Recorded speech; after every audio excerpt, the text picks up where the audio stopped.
আল্লাহ তাআলা জগৎবাসীর জন্য দুইটা রেজিস্ট্রেশন করে রাখছেন, এটা ব্যতিক্রম করা যাবে না, এটা উল্টানো যাবে না, এটা সিল সাপ্পর মারা হয়ে গেছে। ফেরেশতাদের উপস্থিতিতে আল্লাহ সিল মেরে ফেলেছেন। দুইটা বিষয়, এক নম্বর বিষয় হলো আল্লাহ তা'বুদু ইল্লা ইয়া, ইবাদত চলবে, গোলামি চলবে, দাসত্ব চলবে একমাত্র কার? আল্লাহ ছাড়া কারো হুকুম চলবে না, আল্লাহ ছাড়া কারো দাসত্ব চলবে না, আল্লাহ ছাড়া অন্য কাউকে সিজদা দেওয়া যাবে না, আল্লাহ ছাড়া অন্য কারো বিধান মানা যাবে না। বিধান মানতে হবে কার? এটা আল্লাহর পক্ষ থেকে মোহর মারা, সিল মারা, রেজিস্ট্রেশন হওয়া, রেজুলেশন হওয়া, এর ব্যতিক্রম সম্ভব না, হবে না, হতে পারে না। আমরা যেখানে থাকবো হুকুম মানব কার? জীবনের ব্যক্তিগত জীবনে আল্লাহর বিধান মানব, পারিবারিক জীবনে আল্লাহর বিধান মানব, রাষ্ট্রীয়ভাবে যেন আল্লাহর বিধান লঙ্ঘন না হয় সেখানে আল্লাহর বিধান মানব, আন্তর্জাতিক পরিমণ্ডলে আল্লাহর বিধান মানব। তখন আমি হব পূর্ণাঙ্গ মুসলমান, এছাড়া পূর্ণাঙ্গ মুসলমান হওয়া যাবে না, ঠিক না? আল্লাহ বলেন আতুমিনুনা বিবাযিল কিতাব ওয়া তাকফুরুনা বিবায, কিতাবের অল্প মানবা আর অল্প মানবা না, এর পরিণতিতে পৃথিবীতে লাঞ্ছিত বঞ্চিত হওয়া ছাড়া তোমার আর কোনো উপায় নাই। কিতাবের সব মানতে হবে, কিতাবের কিছু মানবো আর তাওরাত থেকে কিছু মানবো, ইনজিল থেকে কিছু মানবো, হিন্দু ধর্ম থেকে কিছু মানবো, ইসলাম থেকে কিছু মানবো। আল্লাহ কয় এর দ্বারা অপমান আর লাঞ্ছনা ছাড়া আর কিছু মুসলমানদের দুর্ভোগ ছাড়া আর কিছুই আসবে না। ইসলাম পূর্ণাঙ্গ অনুসরণ করো, সিংহের মতো দাঁড়িয়ে থাকবে মুসলমান, বেঈমানরা পর্যন্ত তাক লাগিয়ে তায়া থাকবে, হায় হায় এত সুন্দর কেমনে রাষ্ট্র চালায়, সুবহানাল্লাহ, এত সুন্দর কেমনে। বাঙালিরা ওই দিন সৌদি আরবে কি করছে? চুরি করছে, ছিনতাই করছে, হ্যাঁ, এরপরে ভয় দেখায়া রাস্তা দাঁড়ায় দাঁড়ায় অস্ত্র নিয়ে দাঁড়ায়, ভয় ভীতি দেখায়া মানুষের টাকা আত্মসাৎ করে, মনে করছে বাংলাদেশ এটা। এরপরে বসায়া কালো টুপি পরাইয়া ফায়ার অফ অ্যান্ড ফায়ার করে 20টা বাঙালিকে উড়িয়ে দিছে। সৌদি আরবের মাটি কত বড় জানেন? একবার প্রায় ইন্ডিয়ার সমান দেশ, পুরা বর্ডার টু বর্ডার, এ মাথার থেকে ওই মাথায় থম থম ভূমিকম্প যেরকম নড়ে যায়, 20টা ফায়ারে সৌদির মাটি শুদ্ধ লড়ে গেছে। অন্তত আগামী 10 বছর আর এই কাজ করার সাহস কেউ পাবে না, কথা ঠিক কিনা? সব কটা ছিল বাঙালি। আল্লাহু আকবার। আফগানিস্তানে গত সপ্তাহে 11 জন ছিনতাইকারীকে ধরে তারা ব্রাশ ফায়ার দিয়ে দিছে, বাস মৃত্যুদণ্ড দিয়ে দিছে। মনে করে আগামী 10 বছরের জন্য দেশ ঠান্ডা। এভাবে আল্লাহর কোরআন যদি একটু একটু প্রতিষ্ঠা হতো। সৌদি আরবে কি কোরআন পুরাটা মানে? আরব রাষ্ট্রকে পুরা মানে? 500 বিধান থেকে হতো 10-15টা বিধান ওরা মানে। চুরি করলে হাত কেটে দেয়, জেনা করলে ফাতর মারে, বুঝেন, ছিনতাই করলে ফায়ার করে, বুঝেন, এই কয়েকটা বিধান জারি আছে, তাতে একদম ঠান্ডা। পুলিশকে প্রধানমন্ত্রী পর্যন্ত, ক্যাবিনেট মন্ত্রীরা পর্যন্ত পুলিশ দেখলে দোয়া ইউনুস পড়ে, দুয়া ইউনুস। পুলিশ দিয়ে দেশ চালায়, পুলিশ দেখলে দোয়া ইউনুস পড়ে, লা হাওলা পড়ে, লা ইলাহা ইল্লা আনতা সুবহানাকা ইন্নী, কাজ্জা সুরতা কো পুলিশ হইতেছে, সুরতা মানে পুলিশ, কো কাজ্জা সুরতা পুলিশ হইতেছে। মিনিস্টাররা পর্যন্ত কাঁপতে থাকে পুলিশ দেখলে, কেন? জানে ওদের যে আইন এটা আমাকেও ছাড় দেবে না। আল্লাহু আকবার। বাইতুল্লাহ শরীফের কাবার ইমাম যদি একটা কথা ফুসকে মুখ দেয়া উল্টা বের হয়ে যায়, সাথে সাথে গায়েব হয়ে যাবে। চন্দ্র সূর্য আর দেখবে না। চন্দ্র কবে উঠে, সূর্য কিভাবে উঠে, কবে কোথায় ডুবে, মরুভূমির এমন তলদেশে নিয়ে লুকাবে। আর মৃত্যুর আগ পর্যন্ত যদি মুক্তি পায় তাহলে দেখবে চাঁদ সুরজ, এছাড়া চাঁদ সুরজ আর দেখবে না। ঠান্ডা দেশ, কেন? এই কয়েকটা বিধিবিধান চালু থাকার কারণে। আল্লাহ রাব্বুল আলামিন বলেন আমারও বিধান একটাই, আমাকে মানবা তোমার ব্যক্তি জীবনে, পারিবারিক জীবনে, আন্তর্জাতিক পরিমণ্ডলে আমাকে মানো। আমি আল্লাহ সিদ্ধান্ত করে ফেলছি তোমার শান্তির জন্য এটা বড় সোপান হবে, দলিল হবে। জোরে কোন সুবহানাল্লাহ। এটা আমার 1 নম্বর সিদ্ধান্ত। 2 নম্বর সিদ্ধান্ত অবিল ওয়ালিদাইনি ইহসানা, খেদমতে প্রাধান্য পাবে মা বাবা। কে পাবে প্রাধান্য? মা বাবা খেদমতে প্রাধান্য পাবে। আমরা ফিরের খেদমতের জন্য, ফকিরের খেদমতের জন্য, ডাক্কা বাবার খেদমতের জন্য, উকিল বাবার খেদমতের জন্য পাগল হয়ে যায়, অথচ নিজের মা বাবার পরনে কাপড় নাই। আমার বিবাহ বার্ষিকী এসে গেছে, বিবাহ বার্ষিকী এসে গেছে, আমার ম্যারেজ ডে এসে গেছে। 42 বছর আগে বিয়ে করছে, এখনও ম্যারেজ ডে পালন করে। আর যেদিন ম্যারেজ ডে পালন করে ওই দিন উকিল বাবার জন্য লুঙ্গি ফাটায়, উকিল মার জন্য শাড়ি ফাটায়। মা ডাক দেখো পুত্রে এত সুন্দর শাড়ি কারে দেশ? কো উকিল মারে দেই, উকিল বাবারে দেই। ও মায়ের পরনে কাপড় নাই, উকিল মারে কাপড় দিলে এটা আল্লাহ রাব্বুল আলামিনের আরশে কোনোদিন সইবে না। আল্লাহর আরশের মালিক এটা কখনো মেনে নিবে না। 30 বছর আগে বিবাহ করছো, একটা লোক তোমাকে বউ ঠিক করে দিছে, উনি ওকালতি করছে, ওই সময় তুমি তারে কত কিছু দিছো, জামা কাপড়, লুঙ্গি, জুতা, জামা সব দিছ, এখনো বিবাহ বার্ষিকী তুমি তারে দাও, অথচ মায়ের পরনের কাপড় ছেঁড়া, বাবার পরনের লুঙ্গি ছেঁড়া খবর নাই। এই জন্য আল্লাহ বলে ডিসিশন করে ফেলছি, খেদমত চলবে মা বাবার। খেদমত চলবে কার? মা বাবার কথায় বিরক্ত হওয়া যাবে না। মা বাবা খিটখিটে মেজাজ হওয়ার কারণে, বয়স বেশি হওয়ার কারণে ঘুম হয় কম রাত্রে, বিশেষ করে শীতের দিনে মাথা সরা থাকে, বায়ু সরা থাকে, বয়স্ক মানুষের ঘুম হয় না, ঠান্ডা তেল দেওয়া লাগে শীতের দিনে। দেখবেন সারা বছর যে মানুষগুলো সুস্থ থাকে, এই শীতকালে এদের মাথা পাতলা হয়ে যায়, উদাম গায়ে ঘুরে রাস্তাঘাটে। ড্রাইভারকে হুজুর প্রায় দিনে রাত্রে আমরা রাস্তায় পাই, আমরা তো সারা রাত রাস্তায় থাকি, রাত্রে ভর রাস্তায় পাই মানুষ কাপড় চোপড় সারা শীতের মধ্যে ঘুরতেছে, হয়তো একটা লুঙ্গি পরা আছে, না হলে এভাবে ধরে রাখছে, অর্ধেকটা ফিন্দানা ওটা ঝুলাই রাখছে, পাগল তো ঘুরতেছে। কি হলো? কয় এর ব্রেনে ধরা ছিল তো। ব্রেনে যার একবার ধরে, যে বছরে একবার, যে প্রথম একবার পাগল হয়, বছরে আরেকবার পাগল হয়, ওই পাগলটা হয় কি শীতকালে। শীতকালে মস্তিষ্ক শুকায় যায়, মস্তিষ্ক শুকিয়ে যাওয়ার কারণে পাগলামিটা মাতলামিটা উঠে আবার কি ফুটে ওঠে, যার কারণে শীতের দিনে ঘরে থাকতে পারে না, ওরা গরমে অস্থির হয়ে ঘর থেকে বের হয়ে যায়। ও দুস্থ নিজের মা বাবা বয়স হয়েছে 60-70 বছর বয়স, আল্লাহ বাঁচায় রাখছে, এটা তোমার আর আমার জন্য নিয়ামত। কোথাও কোন ঠিক কিনা? আমার আর আপনার জন্য গনিমত। এরা মাতার তাজ, এরা মাতার তাজ, আল্লাহর পক্ষ থেকে নিয়ামত। এদের খেদমত করতে হবে, এদের সেবা করতে হবে। বাজারে যাওয়ার টাইমে বলতে হবে, মা তোমার জন্য কি আনবো বলো। আমার বলিস কেন? বউরে বল, বউ না রান্না বান্না করে, আমি তো করি না। বলতে হবে বউয়েরটা পরে তোমারটা আগে, তোমার কি লাগবে বলো। পান সুপারি আসেনি মা? মা পান সুপারি আসেনি? মা জর্দা আসেনি? মা তোমার ইনহেলাল আসেনি? তোমার শ্বাসকষ্টের ওষুধ আসেনি? মা শীত পড়ছে, তোমার কম্বল কাঁথা লাগবে নি? মারে জিজ্ঞাসা করবেন, বউরে শোনায় শোনায় মারে জিজ্ঞাসা করবেন, ও মা তোমার বাজার আগে করব, তোমার বাজার করার পরে টাকা থাকলে বউর বাজার হবে, নতুবা উপোস থাকবো, তবু গো মায়ের বাজার বাদ দেওয়া যাবে না। মারে এগুলো শোনায় শোনায় বলবাম, মার কলিজা ঠান্ডা হয়ে যাবে। দোয়া করবে, আল্লাহ আমার মাথা যত চুল, এত হায়াত তুমি আমার সন্তানরে দিও। প্রাণটা ভরে দোয়া করবে। নবী বলেন, মা বাবার দোয়া আর আল্লাহর আরশের মাঝখানে কোনো পার্টিশন না, ডাইরেক্ট কবুল হয়ে যায়। আল্লাহু আকবার, ডাইরেক্ট কবুল হয়ে যায়। এই জন্য মা বাবারা বিরক্ত করা যাবে না। তুমি আমি কত বিরক্ত করছি ছোটকালে, হিসাব করনি কি পরিমাণ বিরক্ত করছি। এটা যদি লেখা রাখতো জবাব দিতে পারতাম না। হাকিমুল উম্মত আশরাফ আলী থানভী রহমতুল্লাহ লেখেন, আমাদের থানাবন্দ এলাকায় এক লোক তার ছেলেকে বলতেছে সকালবেলা, শীতের দিনে সকালবেলা বলছে, বাবা কই যাও? কয় হাল চোয়ার জন্য যায়, হাল বাইতে যাই। হাল চইতে পরে যাইও, আগে আমাকে ঘর থেকে বের করে রোদের মাঝে একটা মশলা বিছাইয়া, খাতা বিছায় রোদের মাঝে বসাও। বুড়া মানুষ, বৃদ্ধ মানুষের শীতের দিনে রোদ তাপাইতে ভালো লাগে, ভালো পায়, ঠিক কিনা? রোদের মাঝে বসাও। তো ছেলে করছে কি, বাবারে কুলে করে নিয়ে একটা পাটি বিছাইয়া, খাতা বিছাইয়া উঠানে রোদের মাঝে বসাইছে। বসানোর পরে বলছে, বাবা তুমি এনে বসো, রোদ ভালো লাগে? কয় হ্যাঁ ভালো লাগে। হ্যাঁ বসো, বসে থাকো। আমি যাই? হ্যাঁ আমি যাই। কোনা যাইও না, বসো। ছেলেকেও বসাইছে।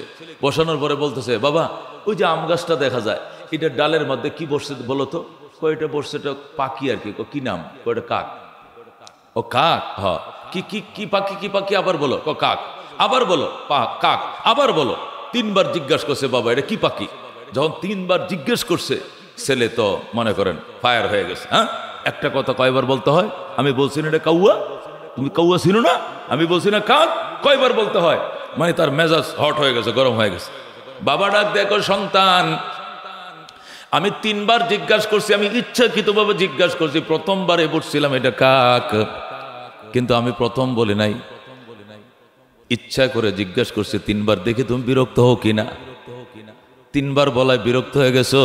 তোমার আম্মাকে বলে ডায়েরিটা দিত, ডায়েরি আছে আলমারির ভিতরে, মাকে বলে ডায়েরিটা দিত। মা বাবার ওই জোয়ানকালে ডায়েরিটা দিতা। মা কয় এতদিনে ডায়েরি খুঁজে কেন তোর বাবা? ওই যে আমার আব্বা যখন স্কুলের টিচার ছিল, তখন যেটা ডায়েরি ছিল দৈনিক লেখাপড়া লেখা রাখতো, ডায়েরি দাও। মাইনা ডায়েরি দিছে, খোল অত নম্বর পৃষ্ঠাটা খোল। খুলছে, খুলে 1931 সালের ঘটনা, 1921 সালের ঘটনা। যখন আমি বিবাহ করছিলাম, আল্লাহ আমার একটা ছেলে দিছিল, ছেলেটার বয়স ছিল তখন 4 বছর। আমি শীতের দিনে রোদ তাপানোর জন্য এখানে পাটি বিছায়া রোদের মধ্যে এই জায়গায় বসছিলাম, তোমাকে কোলে নিয়ে, রে বাবা এই যে ডায়েরিতে লেখা দেখো। আর ওখানে যখন বসছিলাম কোলে নিয়ে ডায়েরি, তখন তোমাকে কোলে নিয়ে বসছিলাম, তখন ওই আম গাছের ডালের মধ্যে একটা কাক বসছিল। আজকে যে ডালে কাক বসছে ওই ডালে ওই দিনও একটা পাখি বসছিল। তখন তুমি জিজ্ঞাসা করছিলে বাবা এটা কি, আমি বলছিলাম এটা কাক। আবার জিজ্ঞাসা করছিলে এটা কি, আমি বলছিলাম কাক। আবার জিজ্ঞাসা করছিলা, এবারে একবার দুইবার নয় 20 বার জিজ্ঞাসা করছিলা, 20 বার জিজ্ঞাসা করছিলা, 20 বারে আমি উত্তর দিয়েছিলাম কাক।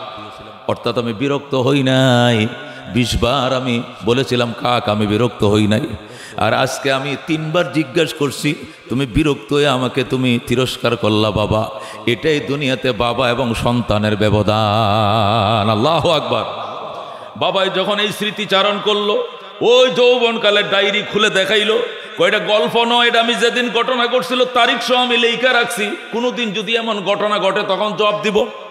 যেই কথা সেই কাজ, একই জায়গায় একই ঘটনা ঘটে গেল, এর জবাব দেওয়ার জন্য ডায়েরিটা চাক্ষুষ প্রমাণ হিসেবে তোমার জন্য বললাম।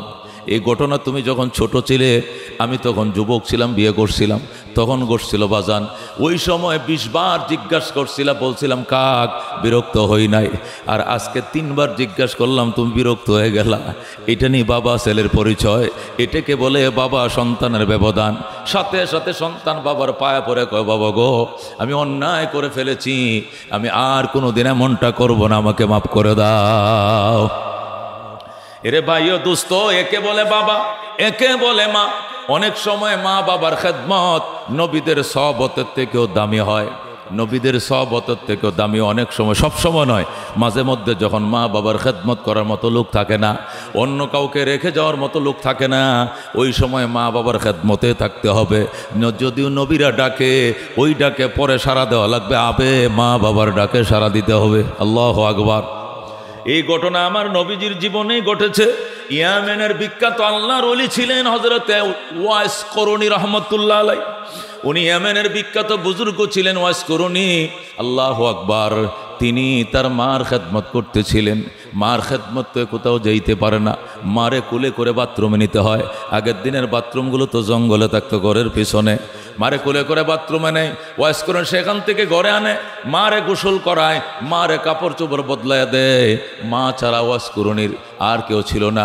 ওয়াশ করুনির জন্য মা ছাড়া কেউ নাই, মার জন্য ওয়াশ করুন ছাড়া কেউ নাই। হঠাৎ করে ওয়াশ করুন রহমতুল্লাহ আলাই মার খেদমত করতেছে, করতে করতে করতে শুনছে মক্কায় নবী আসছে। আল্লাহু আকবার।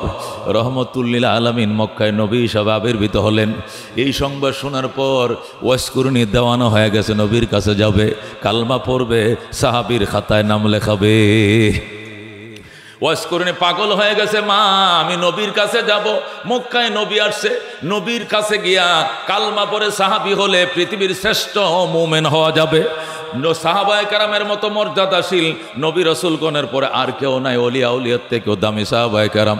আবু বকর সাহাবী হয়ে গেছে, ওমর হয়ে গেছে, ওসমান হয়ে গেছে, আমার কপালে সাহাবিয়ত নাই, মা আমাকে যাইতে দাও।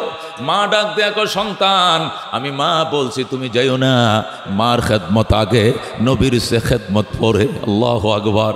যখন মা এমনটা বলা শুরু করলো, ওয়াইস করুনির মনের ভিতরে একটা খটকা তৈরি হয়ে গেল, আমি কি মার খেদমত করব নাকি নবীর খেদমত করব, আমি কোন দিকে যাব? আল্লাহু আকবার। এইভাবে ইতস্ত করতে করতে দিন যাইতে যাইতে হঠাৎ করে ওয়াজ করুনি শুনে মক্কার নবী হিজরত করে মদিনা চলে গেছেন। হাই রে, ওয়াজ করুনির কান্না বেড়ে গেছে। হায়, আল্লাহ হাবিব তো আরো 450 কিলোমিটার দূরে চলে গেছেন। হাই রে, নবী কবে যেন দুনিয়ার থেকে চলে যায়। ও মা আমি কি করব, আমাকে ছুটি দাও, তোমার খেদমতে একটা লোক রাইখা যাইতেছি, ওই লোকটা তোমার খেদমত করবে, আমি শুধু কালমাটা পরে চলে আসবো, যাইতে আইতে যত সময় লাগে, বেশি দেরি করবো না। মা মা কয়, না তোমার ছুটি দেওয়া যাবে না বাবা, তুমি যাও না, তুমি যাও না। এই ইতিমধ্যেই ওহুদের যুদ্ধ শুরু হয়ে গেছে। ওহুদের যুদ্ধে নবীজির 2টা দাঁত ভাঙ্গিয়া ফেলাইছে মক্কার কাফেরেরা। নবীজির দাঁত দুইটা শহীদ হয়ে গেছে। এই সংবাদ কিভাবে ওয়াজ করুনি শুইনে ফেলাইছে। ও ইয়েমেন থেকে কেমনে তার কাছে সংবাদ গেছে।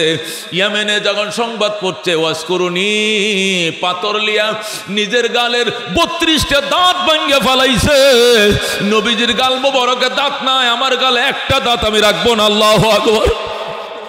হযরত ওয়াইস করুনী রহমতুল্লাহ আলাই নবীজির দুইটা দাঁত ভাঙ্গার কথা শুই না নিজের 32টা দাঁত ভেঙে দিয়েছে আর বলে যে নবীজির গালে গাল মোবারকে দান্দার নাই, আমার গালে কেন দান্দার থাকবে? আমি নবীকে অনেক মহব্বত করি, মারে তোর খেদমতের কারণে নবী দেখতে পারলাম না। এইভাবে ওয়াইস করুনীর দাঁতগুলো ভেঙে ফেলছে। এরপরেও ওয়াইস করুনীকে তার মা যাইতে দেয় না। অবশেষ আল্লাহর হাবিব চিঠি লেখাইছে এক সাহাবী দিয়া, সাহাবীরে আমার একটা পত্র লিখে দে, আমি তো লেখাপড়া জানি না, আমার একটা পত্র লিখে দে।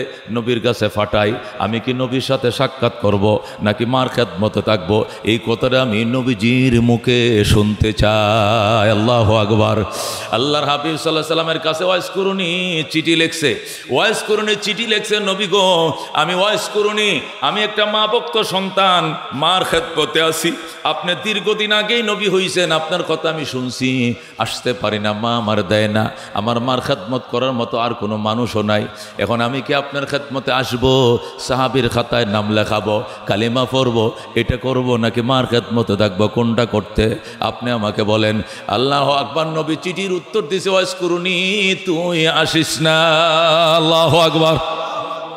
ওয়াইস করুনী তোকে আসতে হবে না, তুই সেখানেই ঈমান আন, এখানেই তুই কালমা পড়, তুই ঘর আশহাদু আল্লাহ ইলাহা ইল্লাল্লাহ ওয়া আন্না মুহাম্মাদান আবদুহু ওয়া রাসূলু, সেখানে তাইকা কালিমা পড়। নবীকে দেখা লাগবে না, নবীকে দেখলে সাহাবী হবে, নবীরে না দেখে কালমা পড়লে তাবি হবে। প্রয়োজনে তুই তাবিন থাকবে, তবু তুই মার খেদমত তুই আসিস না। এরপরে সে স্বস্তিতে নিঃশ্বাস ফেলছে, কিন্তু কান্দে মা, ও মা, মারে নবী দেখতে পারলাম না। আল্লাহর হাবিব সাল্লাল্লাহু আলাইহি ওয়াসাল্লাম রাহমাতুল লিল আলামিনকে স্বপ্ন দেখতেছে, ওয়াইস করুনী নবীর কাছে কাঁদতেছে, নবী কো কান্দিস না, আমার গায়ের জামাটা তোর জন্য রাইখা গেলাম, নবীরে তুই পাইবি না, নবীর জামা পাইবে, এটা গায়ে দিয়া তোর দিলকে শান্তি দিবি। আল্লাহু আকবার। আল্লাহর হাবিব তারা স্বপ্ন দেখাইলেন, ওয়াইস করুনী আমার জামাটা তোমার জন্য রেখে যাব বাবা, আমি আবু বকর ওমরকে ওসিয়ত করে যাব, এই জামা তোমার কাছে পৌঁছে যাবে। নবীর পায়ও নাই গো, নবীর জামা পরে কলজাকে সান্ত্বনা দিবা। আল্লাহু আকবার। যেই কথা সেই কাজ। ওয়াইস করুনী রাহমাতুল্লাহ আলাই মার খেদমত করতেছে, মার হায়াত আল্লাহ এত লম্বা দিছে, বুড়ি মানুষ, সে এখনো বেঁচে আছে, কিন্তু নবী দুনিয়াতে চলে যাচ্ছেন।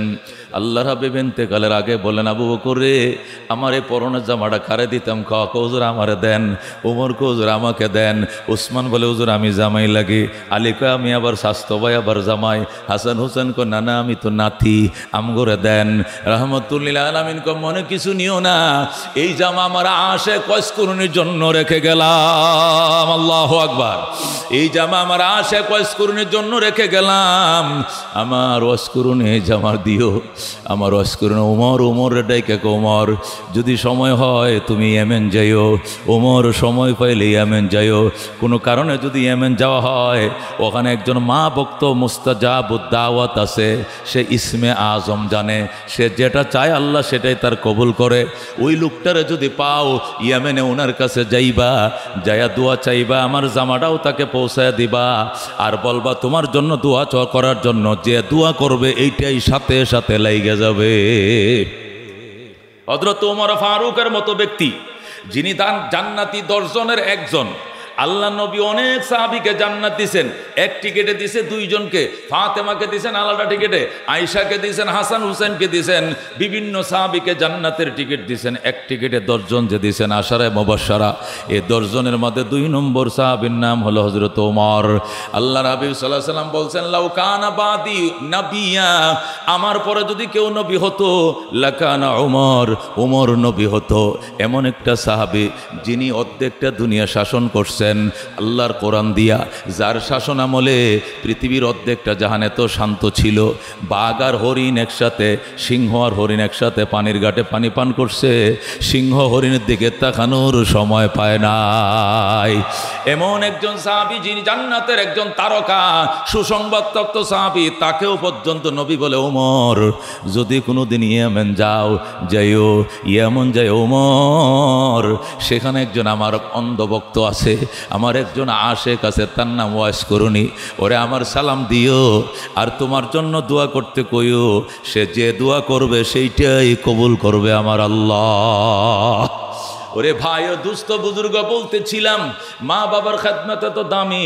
আল্লাহর হাবিব নিজে বলছেন ওয়াজ করে আসতে হবে না, তোমার মার খেদমতের জন্য লোক নাই, তুমি মার খেদমত করিও, ওখানে থাকো। এই মার খেদমত করতে করতে আর নবীকে পায় নাই, নবী দুনিয়ার থেকে ইন্তেকাল করলেন। যদি নবীকে এক নজর দেখতে পাইতো ঈমান সহকারে সাহাবী হয়ে যাইতো, সাহাবী হতে পারে নাই, তবু গো মা ছাড়ে নাই। আল্লাহু আকবার। এই জন্য ভাই ও দুস্থ বুজুর্গ, মা অত্যন্ত দামি জিনিস, বাবা অত্যন্ত দামি জিনিস, অবহেলা করা যাবে না। আব্দুল্লাহ ইবনে মুবারক বলেন, বাইতুল্লাহ তোয়াফ করতেছে একটা লোক খাসা মাথায় নিয়া। আমি বললাম খাসা মাথায় নিয়া তোয়াফ করো কেন? এখানে আলু আছে, তরমুজ আছে, নাকি আছে, নাকি আনারস আছে, না কলা আছে? লোকটাকে হুজুর আলাস নাই, কলাও নাই, কিচ্ছু নাই খাসার মধ্যে। এই খাসার মধ্যে আমার অবাগিনী মা। আমি যখন হজে রওনা করছি, আমার মা, আমি দোয়া চাইতে গেলাম, মা গো হজে যাই দোয়া করো। মা কয় আমাকেও নিয়ে যাও। আমি বললাম তোমারে কেমনে, আমি গরিব, তোমাকে নিয়ে আরব সাগর কেমনে পারবো? চিন্তা করিস না, আমি তো মা, আমি আল্লাহর দুয়ারে দোয়া করবো, আল্লাহর দরবারে দোয়া করব। তুই চোখ বন্ধ করে দাঁড়ায় থাকবে, আমি দোয়া করব, চোখ খুলে দেখবে বিনা নৌকায় সাগর পার হয়ে গেছো। এমন দোয়া দিছে আমার মা। ওগো আব্দুল্লাহ ইবনে মুবারক, আমার মা আমাকে এমন দোয়া দিছে, আল্লাহ আমারে বাইতুল্লাহর সামনে নিয়ে আসছে। মা আমার মাথায়, মা হাঁটতে পারে না, এই জন্য আমি তোয়াফ করি, মার জন্য তোয়াফ করাই। আমার তোয়াফ হয়ে যায়, মায়ের তোয়াফ হয়ে যায়। আব্দুল্লাহ ইবনে মুবারক সুবহান আল্লাহ, সুবহান আল্লাহ। মা ভক্ত সন্তান দেখছি, এমন মা ভক্ত সন্তান দেখি নাই। তুই মাথায় করে ইরাক থেকে এই দেশে আইসো কহ, আবার মাথায় করে ইরাকে নিয়ে যাব, এরকম পরিশ্রমকারী মা বাবার জন্য দুনিয়াতেও দেখি নাই। আব্দুল্লাহ ইবনে মুবারকের কাছে লোকটা প্রশ্ন করে, হুজুর আপনাকে পাইছি, আপনি পৃথিবী বিখ্যাত বড় আলেম, আপনি আমাকে একটা ফতোয়া দেন। কয় কি ফতোয়া? আমি যে মারে এইভাবে নিয়ে 10 বার হজ করাইছি। কয়বার? এটাই নয়, এর আগে আরো 9 বার হজ করাইছি। মারে মাথায় করে আমি 10 বার হজ করাইছি। এই হজের কারণে মায়ের দুধের দাবি মাফ হবেনি, যে দুধ আল্লাহ আমারে পান করাইছিল। আব্দুল্লাহ ইবনে মুবারক বাজান, প্রথম দিন 1 ফোঁটা দুধ মুখে ঢুকছিল। এই প্রথম ফোঁটা দুধ 70 ভাগ করে, 1 ভাগ দুধের দাবি 10 বার মাথায় করে হজ করলো, আদায় হবে না। খেদমতে মা দর পে দর কুন সুবহ শব, তাকে বাসি দর্দ আলম নেকে নাম, হর কে খেদমত কর দেও মখদুম শুদ, হর কে খুদরা দি দেও মহরুম শুদ। খেদমতে মা দর পে দর কুন ইখতিয়ার, তাকে বাসি দর্দ আলম বখতিয়ার। এই জন্য ভাই ও দুস্থ বুজুর্গ, আল্লাহর হাবিব বলছেন, মা বাবা যদি একসাথে পরামর্শ দেয়, বউ ছেড়ে দাও, বউ ছেড়ে দিও, তবু গো মা বাবা ছাইরো না। এত দামি মা বাবা, এত দামি মা বাবা। হযরত ইব্রাহিম আলাইহিস সালামের পরামর্শে ইসমাইল বউকে তালাক দিয়ে দিছে, নতুন বিয়ে করছে, তবু গো বাবার কথাও মান্য করে নাই। জোরে কোন আল্লাহু আকবার। এই জন্য হাকিমুল উম্মত মুজাদ্দিদে মিল্লত কিতাবের মধ্যে লেখে, মা বাবার খেদমত যারা করবা 5টা জিনিস পাইবা। 1 নম্বরে দীর্ঘ হায়াত পাইবা। মা বাবার খেদমতকারী সন্তান 100 বছর বাঁচে, 120 বছর বাঁচবে, 10 বছর বাড়বে, সর্বোচ্চ হায়াত পাবে। যেটা খেদমত করবে ছেলে, ওইটাই হায়াত বেশি পাবে। এর ছোটটাও মরে গেছে, বড়টাও মরে গেছে, ওইটা মরবো না। আল্লাহ নেক হায়াত, দীর্ঘ হায়াত তাকে দিবে, সুবহানাল্লাহ। 2 নম্বরে মা বাবার খেদমত যারা করবে, এদেরকে আল্লাহ বিরাট বড় বড় অ্যাক্সিডেন্ট থেকে বাঁচাবে, নির্ঘাত মৃত্যুর মুখ থেকে নিজের হাতে আল্লাহ বাঁচাবে। লঞ্চ ডুবছে, সকল সাথী মারা গেছে, সে মরবে না। সিএনজি অ্যাক্সিডেন্ট মারা গেছে, ড্রাইভার সহ সবাই মারা গেছে, ওই লোকটার গায়ে আঁচড়ও লাগবে না। 11,000 ভোল্টেজে টাচ করছে, লাথি দিয়ে ফেলে দিছে, কিন্তু সে মরবে না। মার দোয়া, বাবার দোয়া, সেগুলো এখন সুবহানাল্লাহ। আল্লাহর হাবিব বলেন, মা বাবার দোয়া আর আল্লাহর আরশের মাঝখানে কোনো পার্টিশন নাই। আল্লাহু আকবার। এজন্য হাকিমুল উম্মত বলেন, 1 নম্বরে দীর্ঘ হায়াত পাইবা, 2 নম্বরে বড় বড় মুসিবত থেকে বাঁচবা, 3 নম্বরে সম্মানের চেয়ার পাইবা। তুমি মন্ত্রী মিনিস্টার হইবা, ইমাম হইবা, খতিব হইবা, সভাপতি হইবা, সেক্রেটারি হইবা, মান্যবর হইবা, সমাজের মান্যবর হইবা, মাতবর হইবা, মা বাবার খেদমতের উসিলায়। 4 নম্বর পুরস্কার, মা বাবার খেদমত করবা গো, মদিনায় যাইবা। মা বাবার খেদমতকারী সন্তান আর কিছু পাক আর না পাক, সে আল্লাহর ঘর পাইবে, নবী রওজা পাবে, মানে হজ করবে, আল্লাহ তারে উমরা করার ভাগ্য দিবে, আল্লাহর ঘরের সামনে যাবে, খোদার ঘর দেখবে, নবী রওজায় যায় সালাম দিবে, আল্লাহ তাকে হজ বা উমরা করার ভাগ্য খুলে দিবে। যেরকম সুবহানাল্লাহ। হাকিমুল উম্মতরে প্রশ্ন করে, এটা কোন দলিল, এটা কিসের দলিলে? কয় বুখারী শরীফের 2 খণ্ড বাবুন ফি বিরিল ওয়ালিদাইন। আল্লাহর হাবিব বলছেন, যে ব্যক্তি মায়ের মুখের দিকে তাকাবে, নজর ফিরানোর আগে কবুল হজের সওয়াব। আল্লাহু আকবার।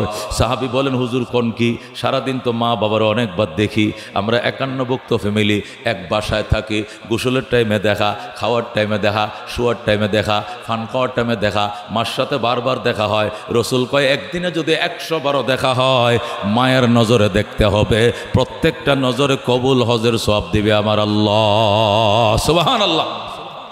5 নম্বর পুরস্কার, মা বাবার খেদমত করো গো। মৃত্যুর টাইমে তোমার হার্টবিট বাড়বে না, বুকটা দুবদুব করবে না, ভয় বলতে অন্তরে কিছু থাকবে না, ঠুটটা শোকাবে না, পানির তৃষ্ণা হবে না, অটোমেটিক জারি হয়ে যাবে আশহাদু আল্লাহ ইলাহা ইল্লাল্লাহ ওয়া আশহাদু আন্না মুহাম্মাদান আবদুহু ওয়া রাসূলুহু।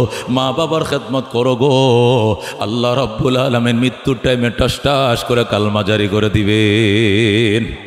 এক সাহাবী মৃত্যুর টাইমে কালমা নসিব হয় না, তার ওয়াইফ আয়েশা নবীকে বলতেছে, রসুল গো আমার স্বামীকে একটু দেখতে চলেন। কয় কেন? এত চেষ্টা করতেছি, তার দাঁতি লেগে গেছে, দাঁতে দাঁতে খিল লেগে গেছে, কালমা পড়তে পারে না। নবী কয়, তার মা আসেনি? কয় আছে। বাবা আসেনি? কয় না। মা আসেনি? কয় আছে। মারে ডাকো। মারে ডাকছে, ডাইকে কয়, তোমার ছেলের প্রতি কোনো দাবি আসেনি? কয় আছে। কি দাবি?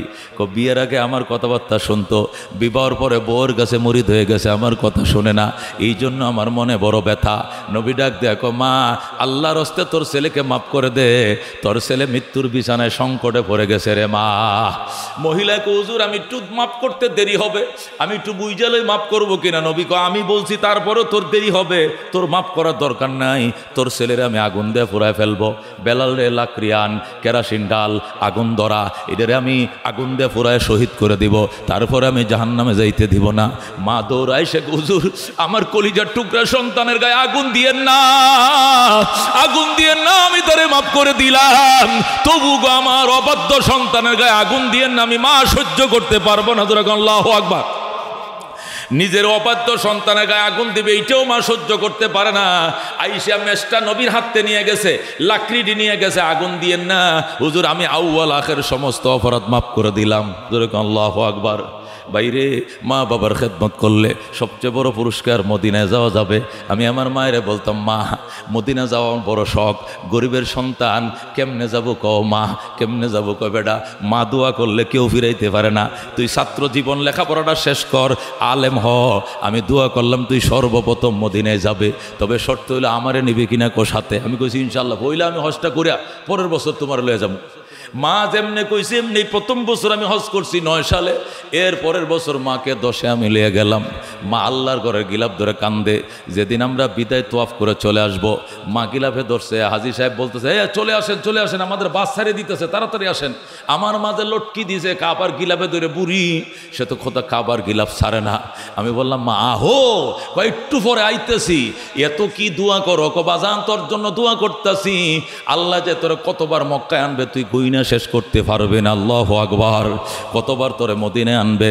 মার দুয়ার বরকতে আল্লাহ 16 বার নেওয়াইছে, আলহামদুলিল্লাহ।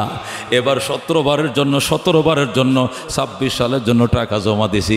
আল্লাহ কবুল করুক, হুজুরে কোন আমিন। আল্লাহ সব দিছে, আল্লাহ সব কিছু দিছে, আল্লাহ কোনো কিছুর অভাব রাখে নাই।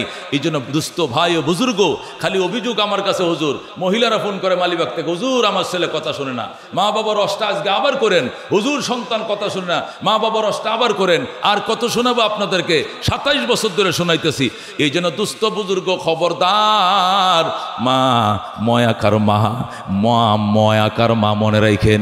এই ম দিয়ে মক্কা, এই ম দিয়ে লেখে মদিনা, এই ম দিয়ে মোহাম্মদ, এই ম দিয়ে মোবারক, এই ম দিয়ে মুনাব্বর, এই ম দিয়ে মজিদ, এই ম দিয়ে মোহাম্মদুর রসুল্লাহ, এই ম দিয়ে ময়াকার মা, আমার কলিজা টুকরা মা। কথা ঠিক কিনা? না? এই বেয়াদবি করা যাবে না। এদের নামে সাদাকা করতে হবে। মরে গেছো সদকা করো, বেঁচে আছো হায়াতের জন্য সদকা করো। মরে গেছে জান্নাতে যাওয়ার জন্য মার জন্য সাদাকা করো, আর বেঁচে আছে হায়াতের জন্য সদকা করো। রাজি আছেন ইনশাআল্লাহ? আল্লাহ কবুল করে, জোরে কোন আমিন।